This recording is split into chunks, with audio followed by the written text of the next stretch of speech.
Hello everyone, it's Oliver Harper here and I'm back with a new patron Q&A and this one is for November. So let's crack on.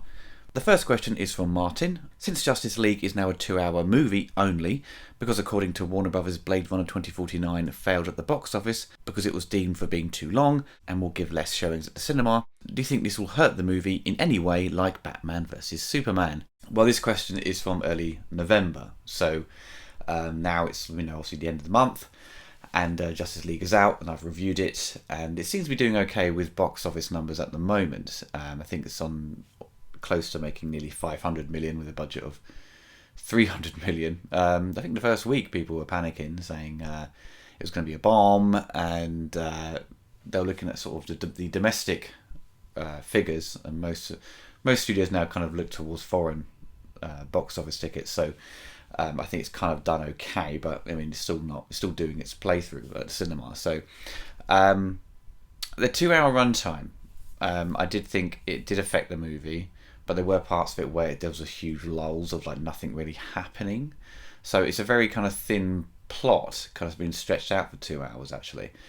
Some interesting stuff I believe is kind of being cut out, maybe with character development. I'm not entirely sure, but the movie obviously went for this kind of, I presume the original version by Zach had a longer runtime, but I mean, if what we got, the story doesn't really feel like it deserves a 2-hour runtime at all.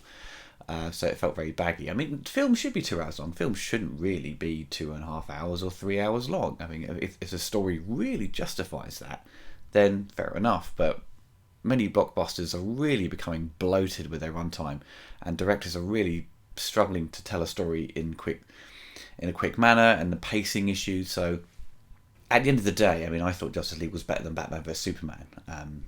So we'll see in the long term, well, not really the long term, but see in the coming weeks if it proves more successful. But critically, I mean, it's kind of, done similar results to Batman vs Superman. People come out and just go, yeah, that film's fine, but not really worth the $300 million price tag it, had. Next question is from Andre. With Superman approaching its 40th anniversary, I've always wondered if you'd be interested in doing a re-retro on Superman 2. I love your original, but in how you've improved your craft in the last 5 or so years, I think it could benefit another go. P.S. Any update when you plan to do Spider-Man 2? Yes, Spider-Man 2 will happen next year. There's a number of films I've covered this year that will have sequels and need to be kind of tied up. I mean, for example, Batman Begins, Dark Knight, I need to cover.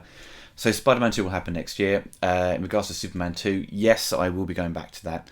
I did promise I would do Superman 3 first this year, I think during the summertime, or maybe before then. But it's just so much I've had to do the last, coming months, and things I said, I'll do this, add it to the list, and it's kind of been pushed back. And the last couple of weeks I've just been working on a documentary, so I haven't been able to sort of work on First Blood that much. I've written some of it, I've done the opening and ending trailers and stuff, but I've not done the meat of it yet. So hopefully next week I can kind of finish that off and get that ready for you guys to watch. The next question is from Reese. Have you seen Corman's World, Exploits of a Hollywood Rebel, the documentary about the life and career of Roger Corman? If so, what do you think of it? If not, I highly recommend it. Yes, Reese, I have seen it. It was on Now TV. It was on, I think, Sky Arts channel. I thought it was brilliant. There's so many things I didn't know about his career, and for his age, I mean, he's still sharp as a whip, and has good memory. There's a great moment at the end where Jack Nicholson talks about Roger Corman and working with him and reflecting on his his working career, and he gets really emotional and starts crying. It was a lovely moment, and that was one of the highlights for me, that scene. Next question is from Dave. Hi Oliver, I was wondering if you'd ever seen the documentary concerning the bizarre and somewhat disturbing story surrounding the filming of Richard Stanley's Island of Dr. Moreau, called Lost Soul, which I believe you do mention in your Hardware retrospective. What are your thoughts on Richard Stanley as a filmmaker, and in general movie studios' interference in productions such as this? Is business destroying art? All Hollywood films are made for money. Simple as that. If you're making it kind of for a small market and you've got limited budget, then you can possibly be kind of more creative and stuff. But the main focus is always going to be money. I mean, if if a director kind of wants a particular thing and it's going to cost too much or it's just too bizarre for a general audience, then they'll probably go cut that. But in regards to Lost Soul, yeah, I have seen it because I do point out some of it in my hardware retrospective. I tend to watch things, when researching, and don't just go in completely blank when mentioning a director's previous work or something that happened later on. I thought it was a great documentary, really fascinating. It was on Netflix for ages, and now it's kind of gone. So you may have to kind of, if anyone who hasn't seen it, you may probably have to find it via other methods. Hopefully, it's on DVD somewhere. Have a look on eBay or Amazon. Richard Stanley, I have a lot of time for. I like watching the interviews with him. He's a fascinating guy. He's only done a couple of movies, so it's really hard to sort of tell kind of what his full potential would be. But I think he's got a lot of great ideas, and I really hope he kind of finds his way back into the sort of mainstream cinema, and more people can get to see any more wacky ideas he's come up with. The next question is from Wit. There are strong rumours circulating that the next game Rocksteady Studios will be tackling, since their hiatus with Arkham Knight, will be a Superman game. As a fan, what would you most like to see from it in terms of story and gameplay? Also, would you like to see Tim Daly reprise his voice role from the Superman animated series, like Kevin Conroy did, or would you prefer someone else? I would like Tim Daly to return. He's did a great job on the animated show. There was supposed to be something announced, wasn't there? Someone had sent me a tweet saying, Rocksteady are going to be announcing something soon in regards to their next game, and nothing's happened. So either it's just still rumours, or if they are working on Superman, that's fantastic. Superman is obviously a very difficult character to translate to video game. There's been so many failed attempts. I mean, it's been mostly shit, and there's been a couple of mediocre ones, like Superman on the GameCube, based on the animated show. And the Mega Drive game I quite liked. It's a substandard kind of platformer. I don't know what kind of story and gameplay. Gameplay would be such a weird thing for Superman. I don't know. I mean, you want to be able to fly around and do everything, but if he can fly off, if he can do anything he wants, you have to design an engine where he can essentially leave the planet or go around anywhere he wants. I would like there to be some sort of Clark Kent kind of aspect to it, where you can do some investigating or go in disguise. But it's a little bit like Hitman, I suppose, where you can just sort of sneak around as Clark Kent at like a press junket thing or whatever, or you've got to interview someone. I don't know, a sort of LA noir thing to it, where you've got to investigate as Clark Kent, which you can't do it as Superman, whatever, about calling attention to yourself. It's really difficult, man. I've had this kind of discussion before with other people, and you come up with like little bits of gameplay that would kind of work as an isolated thing, but as a whole, it might not work. So I don't know. Superman Returns did an okay job where you kind of, if the civilians are hurt, then it hurts you. Instead of the bad guys beating you up, you got to basically protect the whole city. That's your energy bar, I believe. So that was interesting, but I don't know. And if Rocksteady are working on it, they'll probably be the only guys out there who could pull it out of the bag and make it work. The next question is from Emma. James Cameron has confirmed that he will be producing the latest in what is hoped will be a new trilogy of Terminator movies, with Linda Hamilton returning as Sarah Connor and Arnold returning as the Terminator. Whilst I think it was a great idea to bring Sarah back and revisit her in her older years, do you think that it's perhaps time to retire Arnold as the Terminator? Or do you think the audience would not accept a Terminator movie without Arnold and his likeness? Do you think that with Cameron involved, there's a chance to bring the Terminator franchise back to the glory of 1 and 2? James Cameron's flip-flopped a lot. Because now that the rights are back with him, he's now interested in Terminator again. Before, there's so many times where he's just gone, the story ended at number 2, there's no point continuing it. He did the T2 3D ride, which kind of hinted that this could be the next progression of the Terminator storyline, but that's just a 10-minute ride with a small plot, which I still like to see, actually. Studio Canal should have released that as an extra on the upcoming 4K Blu-ray. So with Sarah Connor coming back, I mean, thus I presume James Cameron's going to completely erase Terminator 3, 4, and 5 for good reason. But she died, didn't she, in Terminator 3? Or she's, and then Terminator 4, we have recorded messages from Sarah Connor. I don't know. It's really weird. I'm sure me, Richard, and Duncan have all said this is just got to stop. But I mean, they've got some interesting people involved. Maybe James Cameron's got some ideas that could continue it. But you know, my expectations are extremely low. So if James Cameron comes out with something very interesting, then I'll be like pleasantly surprised. But I'm not going to really kind of speculate on much till I actually see anything, or there is actual kind of proof that this is, you know, there is an interesting idea that he's come up with, and not just this kind of excuse to sort of go back in time, then change the timeline, and then continue another series. Arnold, yeah, he's definitely too old. I mean, they can still kind of use his likeness, you know, if need be, but I think the story needs to be taken from a different angle, and not just like Arnold saving the day. The Terminator needs to be a villain again. It can't just be Arnold being the hero and fighting against some other advanced machine that he can easily kick its ass, where it makes no sense because the advanced machine should easily beat him. But anyway. The next question is from Neil. Have you any interest in doing any TV retrospectives on iconic shows, e.g. 24, The Wire, Battlestar? And question number 2, do you like any movie-related podcasts? There isn't many that spring to mind. There is a couple that kind of come my way when there's like an interview with a director that I may find very helpful. But when you're kind of reviewing movies and stuff on a weekly basis, you tend to kind of not pay attention to much else what's going on, because you end up getting burnt out just kind of listening and watching the same kind of things, because everyone's covering a lot of the, if for example your speciality is covering new movies, everyone's going to be reviewing the new movie. This is, for a content creator, they're not really going to rush out to see, oh, this person's reviewed the same movie I have, let's see what they think. I mean, there's some people that do that, but you keep those options very limited, because you just need to focus on what your opinion is and what you do. So everything else I do watch on YouTube or listen to is generally not movie related, because I need to take a break from what I do. So generally it will just be video games I kind of watch or listen about, or there's interviews with like comedians and things like that. So I listen to Adam Buxton podcast a lot. I often forget about it, then go back to it like 3 months later, and he's got tons of interviews. So like I just love going through those, or like Richard Herring's kind of show. So I try to avoid listening to too much movie stuff, because you just get burnt out and get bored of it. And unless it's like really, really funny stuff. So if you've got something you recommend to me, just put a link below and I'll kind of check it out.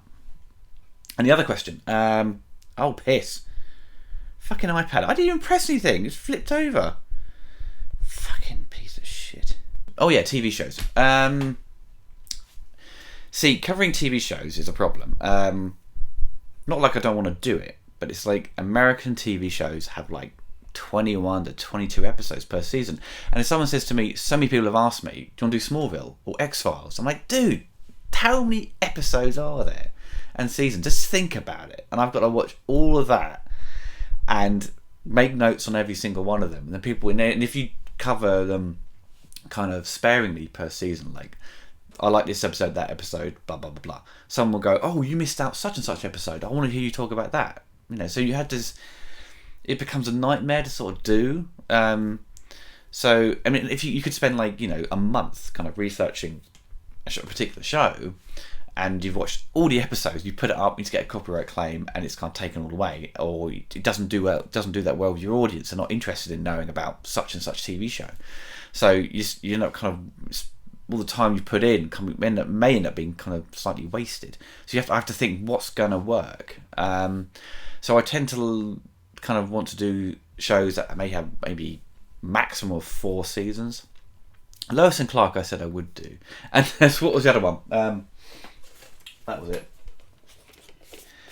Captain Power, which I got ages ago. I got last Christmas, and I've been meaning to cover this because it's kind of the same guy who did He-Man the movie, and Captain Power I recall as a kid, but didn't see much of it. So seeing managing to get hold of it and kind of watching some episodes, it's quite interesting, but it's a bit cheesy and But I thought that may be interesting for my audience. But things like the 24 and The Wire, I've not seen. Or Battlestar Galactica. Uh-oh. Next question is from Andre. Who do you consider to be your favourite actress? That's an easy question. Sigourney Weaver. Next question is from James. When editing, how do you go about collecting footage and information? Do you plan off the available footage? For example, I'm covering First Blood. So I'll watch everything. I'll rip everything off the disc I can find. Anything additional stuff I can get hold of, like interviews at the time that aren't on the Blu-ray. Where else I can find any sort of promotional stuff and information. I mean, there's. I think what else was there? Because Rambo First Blood, there isn't like this kind of huge merchandising thing that came with it. So there's no video games on it. There's no toys and stuff. That all came with the sequel rather than the third movie. So it's quite limited in that regard. So everything I've pretty much found everything I need on First Blood. But generally, I try to see if there is a lot of stuff available before I cover something. So I'm not really caught short come review it. Because sometimes I've gone, yeah, I'll review such and such. And I announce it and make a trailer. And I go, where's all the behind the scenes stuff? I can't find any. Oh, shit. What am I going to do? So you have to use photos or kind of, think of something else to sort of get around that problem. Information-wise, I mean, sometimes you can listen to a commentary that no one's listened to, and you can find loads of interesting stuff. Because most people, like Rambo First Blood comes with 2 commentaries. It comes with one with Stallone and the original writer of the book. So I listened to the one by the writer. There's some loads of interesting stuff in there. And there's stuff that he'd mentioned that no one's put online, from what I can find. So, yeah, so hopefully some interesting kind of nuggets when I finish the review. Next question is from John. Oh, this is a long one. Like you, I'm getting increasingly frustrated when visiting the cinema to see an eagerly awaited release. I frequently find myself sat near people who are talking throughout. Sometimes they even make phone calls, or most annoyingly, people eating loudly. I eat quite loudly sometimes. Oh dear. I am wondering whether you can realistically see a time when major studios will be willing to entertain the option of making their movies available on demand on the day of release, so we can enjoy them in the comfort of our homes. I think it would be a huge benefit to those of us who have grown irritated by the modern cinema, or those who simply can't find the time. Parents, for instance. What are your feelings about this as a release format, and why haven't they done so already? Well, I know there is some studios who do that. I think generally the smaller distributors sort of maximise kind of profits straight out the gate. But big studios won't do that. I think obviously the filmmakers involved want their film to be at the cinema only. How to experience it, because people, they don't want, people just watching this latest, say, I don't know, Christopher Nolan movie straight on their mobile phone and not on the big screen. But I also think that there's more profit to be made at the cinema. If they can get you into IMAX screens and charge you 15, 16 quid, that's the way they're going to do it. They're not going to, put it on demand for $9.99 or something. They may do, but I don't see it happening anytime soon. I mean, there must be a better reason than this, what I'm suggesting. For the studios to be kind of reluctant to do it. But there must just be that they can make more money via the cinema, or there's kind of rules in place. No idea, man. I think it's a good idea, though. And if it's like, if they said, Star Wars The Last Jedi, it's going to be available on, demand and the cinema, I'll be like, well, the weather's really bad today. I'm going to go, I'll just watch Star Wars from home. And saves me going all the way into town and queuing up and then getting a seat. And then you got, as you say, complaining about people on their phones, eating, loudly. Me with popcorn. It's like, what else would there be problems with? Just people in general. Yeah, I have no idea, man. I have no idea, John, why they're not doing it. But maybe next 10 years they will. The next question is from Christian. Hello, Ollie. Hello. Question number 1. With Hollywood's ticket sales being driven by English as a second language markets, China, etc., do you think Hollywood will lose smaller film creators to streaming services while the larger studios consolidate to the most successful producers to those foreign markets, Disney buying Fox Studios? Question number 2. If Disney buys Fox properties, are we out of R-rated X-Men/superheroes? Question 3. With all the superhero and sci-fi quality films increasing each year, do you think the Academy will recognise more of these performances with Oscar nominations? Logan, Professor X, X-23, Luke Skywalker. What's X-23? Anyway, question number 1. Well, Disney aren't buying Fox now. So, as also I said earlier, these questions are from early November when those news were kind of getting thrown around that that Disney would be buying Fox. I think someone's put a stop to that, or the deal's, is just stopped altogether. I mean, I have no problem with smaller film creators moving to streaming services. It's Hollywood's loss if they're not gonna, give younger filmmakers or people with less experience, I suppose, in terms of like how many hits they've had. So you say, I mean, if for example Disney did buy Fox, we probably wouldn't get those R-rated X-Men movies. I mean, not every X-Men movie needs to be R-rated. That's just done for those Wolverine films. But I think if if the X-Men franchise kind of moved back to Disney/Marvel, then it probably would be a good thing. I think we'd probably get something a little bit more faithful in terms of visually, like the outfits, because we got teased with like the kind of proper X-Men outfits at the end of X-Men Apocalypse. Like, what the fuck? That could have been the whole film with like that, or one before. I don't know. It's just like they just really reluctant to sort of put them in the outfits because they're, I don't know, really campy or something. I don't know. So I don't know. I'd rather X-Men go back to Marvel, because I do like the Fox movies. I have no problem with them, but I think there's sort of the legal issues where they're like, oh, you can't have such and such character because Sony owns that one. You can't have that one because Fox owns it. It's like, ugh. But the old Academy. Oh yeah, question number 3. The Academy won't really recognise superhero stuff because they're a bunch of snobs. They always the same every year. And a lot of the Oscar nominated movies I do try and see, and they are good films, but they're not like they're films that no one really sees on a grand scale. And if you see a great performance in a big blockbuster, they tend to kind of ignore it if it's not a period drama.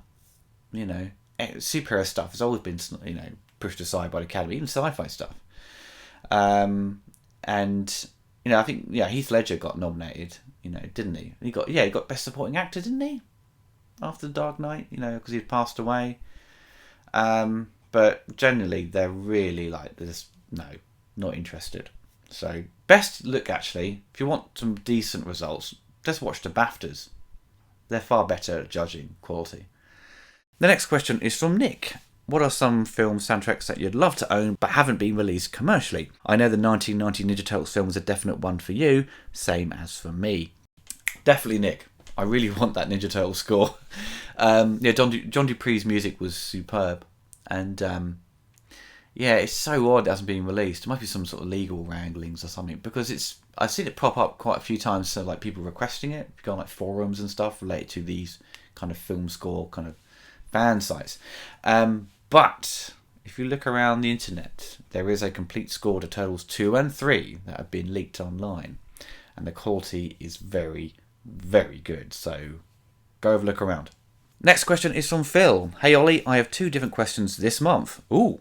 Question number 1, were you Sega or Nintendo? Question 2, have you played the new Friday the 13th game yet? And if so, what do you think of it? Question number 1, I'm a Sega fan. I do love Nintendo as well, but I'm a Sega kid at heart. Question number 2, Friday the 13th game, I have not played it. I've seen a couple of reviews, it looked quite interesting. But it's a multiplayer game, isn't it? I don't think it's single player.